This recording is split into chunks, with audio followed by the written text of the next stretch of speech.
नमस्कार दोस्तों, आपका स्वागत है हमारे यूट्यूब चैनल ज्ञान की बात प्रकाश के साथ पर। दोस्तों, आज जो मैं कहानी लेकर के आया हूँ, इस कहानी में आप जानेंगे किस तरीके से एक भक्त ने अपने भोले वाले महादेव को ठग लिया।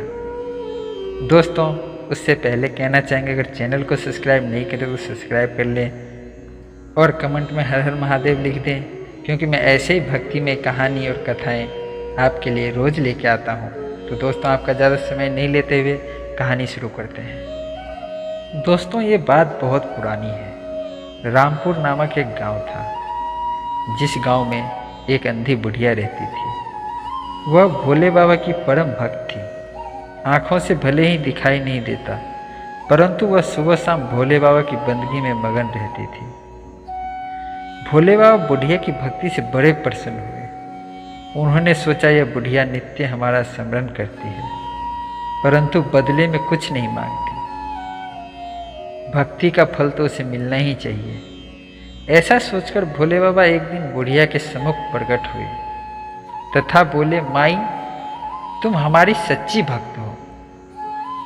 जिस श्रद्धा भाव से हमारा स्मरण करती हो, हम उससे प्रसन्न हैं। अतः तुम जो वरदान चाहो हमसे मांग सकती हो। बुढ़िया बोली, प्रभु, मैं तो आपकी भक्ति प्रेम भाव से करती हूँ। मांगने का तो मैंने कभी सोचा ही नहीं, और मुझे कुछ चाहिए भी नहीं। भोले बाबा जी पुनः बोले, हम वरदान देने के लिए आए हैं। बुढ़िया बोली, मुझे मांगना तो नहीं आता। अगर आप कहते हैं तो मैं कल मांग लूँगी। तब तक मैं अपने बेटे और बहू से भी सलाह कर लूँगी। शिव जी कल आने का वादा करके वापस लौट गए। बुढ़िया का एक पुत्र और बहू थे। बुढ़िया ने सारी बात उन्हें बताकर सलाह मांगी। बेटा बोला, माँ, तुम भोले बाबा से ढेर सारा पैसा मांग लो, हमारी गरीबी दूर हो जाएगी, सब सुख चैन से रहेंगे। बुढ़िया की बहू बोली, नहीं, आप एक सुंदर पोते का वरदान मांगे। वंश को आगे बढ़ाने वाला भी तो चाहिए। बुढ़िया बेटे और बहू की बातें सुनकर असमंजस में पड़ गई। उसने सोचा, यह दोनों तो अपने अपने मतलब की बातें कर रहे हैं। बुढ़िया ने पड़ोसियों से सलाह लेने का मन बनाया। पड़ोसन भी नेक दिल थी। उसने बुढ़िया को समझाया कि तुम्हारी सारी जिंदगी तो दुखों में कटी है। अब जो थोड़ा जीवन बचा है वह तो सुख में व्यतीत हो जाए। धन अथवा पोते का तुम क्या करोगे अगर तुम्हारी आंखें ही नहीं है तो? यह सांसारिक वस्तुएं तुम्हारे लिए व्यर्थ है। इसीलिए तुम अपने लिए दोनों आंखें मांग लो। यह सुनकर बुढ़िया घर लौट आई। बुढ़िया और भी सोच में पड़ गई। उसने सोचा, कुछ ऐसा मांग लूं जिससे मेरा बहू और बेटा सबका भला हो। मगर ऐसा क्या हो सकता है? बुढ़िया कभी कुछ मांगने का मन बनाती तो कभी कुछ, परंतु कुछ भी निर्धारित न कर सकी। दूसरे दिन भोले बाबा जी पुनः प्रकट हुए तथा बोले, आप जो भी मांगेंगे वह हमारी कृपा से हो जाएगा, यह हमारा वचन है।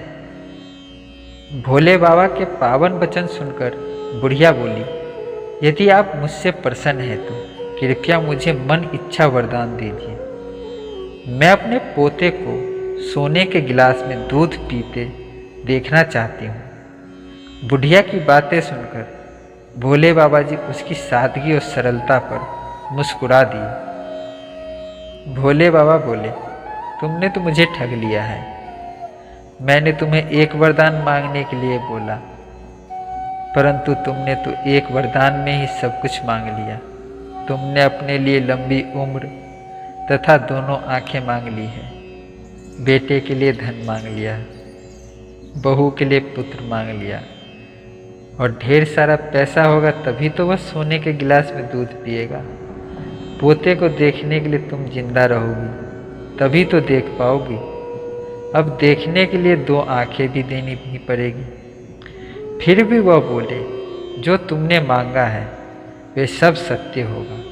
यह सुनकर भोले बाबा जी अंतर ध्यान हो गए। कुछ समय पाकर भोले बाबा की कृपा से बुढ़िया के घर पोता हुआ, बेटा का कारोबार चल निकला तथा बुढ़िया की आंखों की रोशनी वापस लौट आई। बुढ़िया अपने परिवार सहित सुखपूर्वक जीवन व्यतीत करने लगी। तो दोस्तों, इस प्रकार एक बुढ़िया ने भोले बाबा जी को ठग लिया। तो दोस्तों, अगर कहानी अच्छी लगे तो एक लाइक कर दे। तो फिर मिलते हैं अगली कहानी में। तब तक के लिए जय श्री राम, राधे राधे।